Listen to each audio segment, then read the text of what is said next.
Back here at home, a homeless shelter is being forced to cut the number of people it serves by nearly half as it deals with financial trouble. Our Abigail James is live now at the Lawrence Community Shelter after speaking with those involved about what will happen once dozens of people are forced to leave tomorrow. Abigail? Yeah, well, a total of 65 people were asked to leave this shelter, and half of them have already found a place to go, though starting tomorrow, the other half will have to hit the streets.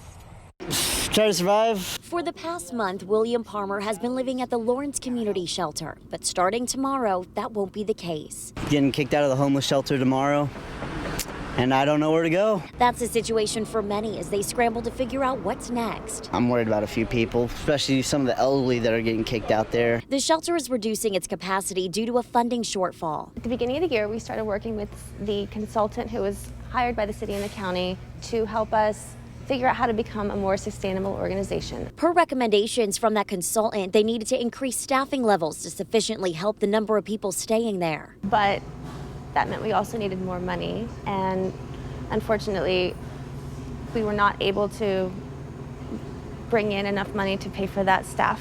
This forced them to reduce their capacity from 125 guests to 65. I don't know what's going to happen to all of them. Now the shelter is working with other organizations as well as the community to bring in resources for people that are being forced out. Prepackaged food, flashlights, matches, things like that. Things that, frankly, camping equipment, because that's what a lot of people are going to be doing. The Lawrence Community Shelter provides 3 meals a day to those who stay there.